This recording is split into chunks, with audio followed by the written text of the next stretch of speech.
Jewe umugambi nawe utanguye kera haraciye nk'imyaka 17 ntanguye uno mugambi ariko nkiwutangura nari umwe numva ndabikunze bona yuko ndabikoze noronka ico shobora kumfasha mu buzima bwa misi yose.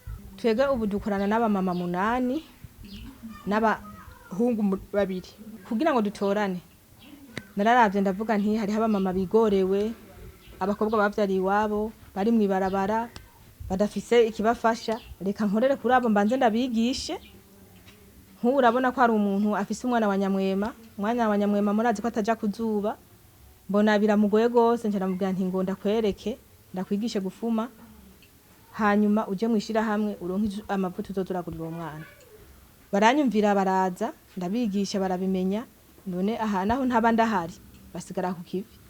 Umutahe wa paeje akarusho wazanye nkuko nahora nkora ubwa mbere kare nakora ndumwe ubu tugeze kuri 10 none mumva ko ari biza cyane kuko nari umwe sinafise kinshigikira kara gataye kamwe sanafise ishuka zitatu zibiri ariko mumaze kubona ishuka dufise ko zingana iziri muri kigega ziriyo iziri ku isoko ziriyo izo batwaye ahandi ziriyo izirunze ngaha zirahari. Urumva ubu ni kwagura karere niko dukeneye kwagura bikaguka gose. Amasoko turayafise kuko amasoko ushema tuyafise abambere n'ababanyi nyene bari ngaha baradushorera cyane kuko amashuka arakunzwe mu mihana barayifuka. Ndafise amasoko hakurya y'amazi ni kuvuga hanze y'igihugu.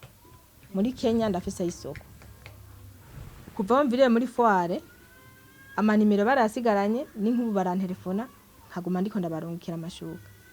Ndabona ko muri Kigega turashira amashuka Bujumbura muradushorera aha mu Rumonge baradushorera hani nzondungika muri South Africa. Akarusho karabaye keza cyane kuko nk'ubu je nari mfise abana babiri bari kwishuri bari bakiri mu mashure makuru mugabo mu w'8 mu w'9 ariko ubu ndafise umwana w'umukobwa aheruka guheza ishure kandi naramwigishije aho neza kuri restaurant ntibigeze bamwirukana kubera twaradandaza tukunguka aba turi kumwe na bene bakaronka naje nkaronka kuko ndakora naje ndahembwa arega ndakora maze gukora naje biga 230 ndavyiha ko kubera mba ndiko ndakora sawa.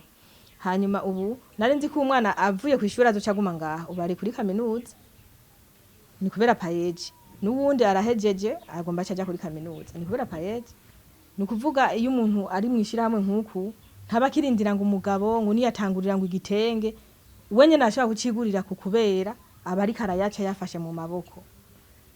Uno mukenyezi n'ukuri Imana imuhezagire cyane kubera nka jewe mu buzima nari nsanzwe ndimwo bwari ubuzima sinani mfise aho mpagaze nadandaza ibintu by'itomate ibintu by'intori sinari mfise ndabitereka mba no munsi duwe nabiteretse aho kwibarabara ejo wasanga nabiteretse ari kwibarabara hamantu atanga nari mu rugo muguno mwana sindari bwa muronke ngamaze kuronka uno mwana bwa buzima bica bahinduka kubera murabubona ngena ameze bakamaze kumuronka twa mwana uzoshira kuzuba bisabwa ko doshirana ugatuza ukamurondera amavuta dasanzwe nayo wisiga isabune pa rimwe umisuza rimwe kuko yajya kunuzeye isabune ryo gwiwe amavuta yo gwiwe ameze neza ashobora kumugira uko bagwiwe neza.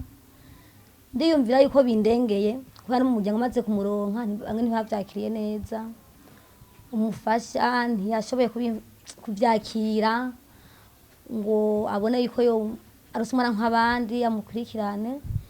Muri ico gihe bica birangora kubera bwa buryo nari mfise buki candaza aranyigisha bigenda uku ishuka imeze uku ushoboye kuyimara ndashobora kuguhemba 30 ibihumbi 40 ibihumbi 20 vanye nikopo umuntu aba yagize nte aba yacapuye hankira urabona ko ngire urabona kina nayihejeje nsigaje ebagabo akantu gato cyane amahera 40 aca mpemba wa mwana wanje carayongera hindura kafita akabakeza nakameze neza tangwane ngani imwe afita ndaza ahantu nkatuza nkira mu gifuto unaguma ameze neza. Ubu mu rugo ndakagurira isabune naje nkigurira isabune ndetse n'umufasha ubu yarabonye yuko ibintu natwe dushoboye shobora gukora na yo kwirabira hirya jewe urugo rubana rumeze neza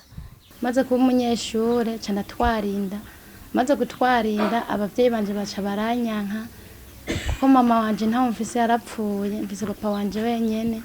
Papa wanje amaze kubona mpevye ishure ntiyasubiye kunkurikirana, ndaciye nguma ngaho oye atakintu na kimwe nkora, ndaja ngaho umwana ndamuvyara, ubuzima butera bwanka kuko sindaronka isabuni, sindaronka amavuta yo kwisiga, sindaronka agahuzu k'umwana.